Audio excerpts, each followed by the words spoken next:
نمرود کا تعلق حضرت ابراہیم علیہ السلام کے زمانے سے ہے، تو تھوڑا سا اس کا بھی تذکرہ ہو جائے۔ نمرود ایسا بادشاہ کہ پوری دنیا پر حکومت کی، مشرق و مغرب ہر طرف سے اس کو خراج اور ٹیکس آتا تھا۔ جتنی بڑی بادشاہت تھی اتنا ہی بڑا متکبر اور مغرور انسان تھا۔ بہت بڑا اس کا تخت پر ہر وقت نجومی، کاہن، جادوگر بیٹھے رہتے تھے جو ستاروں کو دیکھ کر حالات کی خبریں دیا کرتے تھے۔ تو نمرود ایک مرتبہ تخت پر آیا، نجومیوں کو پریشان دیکھا، اس کا سبب پوچھا۔ وہ نجومی کہنے لگے، بادشاہ سلامت، تمہاری خیر ہو، ایک فلک پر ایک ستارہ دیکھا ہے۔ بادشاہ نے پوچھا کیسا ستارہ؟ تو نجومی کہنے لگے وہ ستارہ بتا رہا ہے کہ ایک بچہ پیدا ہوگا جو تیرے زوال کا سبب بنے گا۔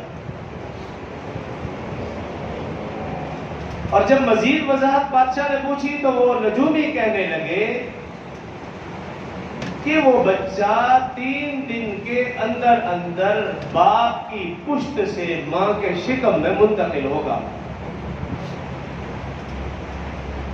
بس پھر کیا تھا، نمرود نے سخت احکامات جاری کر دیے، سخت انتظامات کہ میاں بیوی آپس میں ملاقات نہ کر سکے۔ اس بادشاہ نے اپنی طاقت کے بلبوتے پر انتظامات کیے، لیکن واللہ خیر الماکرین، اللہ بہترین تدبیر فرمانے والا ہے۔ کافر اپنی چالیں چلتے ہیں، لیکن واللہ خیر الماکرین، اللہ بہترین تدبیر فرماتا ہے۔ اس نے یہ چال چلی، لیکن اللہ کی طرف سے تدبیر کیا بنی؟ اسی نمرود بادشاہ کا خاص الخاص محافظ جس کا نام آزر تھا، جب سب محافظ سو جاتے، بادشاہ بھی سو جاتا، تو وہ بادشاہ کے سرانے ایک ہاتھ میں تلوار، دوسرے ہاتھ میں چراغ لے کر اس کی حفاظت کرتا تھا۔ جس دن بادشاہ نے یہ اعلان کیا، سخت احکامات، سخت انتظامات، اپنی چال چلی، اللہ کی تدبیر یہ کہ اسی رات وہ آزر خاص الخاص محافظ ایک ہاتھ میں تلوار دوسرے ہاتھ میں چراغ لیے بادشاہ کی حفاظت پر مامور ہے۔ جب رات گہری ہوئی، بادشاہ کی نیند بھی گہری ہو گئی، محافظ بھی سارے سو گئے، اتفاقاً اسی وقت اس کی بیوی کسی کام سے ملنے کے لیے آئی آزر سے۔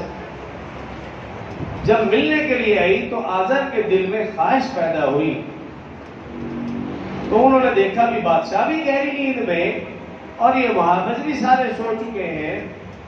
اسی بادشاہ کے سرانے آزر اور اس کی بیوی نے اپنی خواہش کو پورا کیا، اور اللہ کی طرف سے ایسا ہوا کہ اسی خواہش سے وہ بچہ باپ کی پشت سے ماں کے شکم میں منتقل ہو گیا، اور اس بچے کا نام حضرت ابراہیم علیہ السلام۔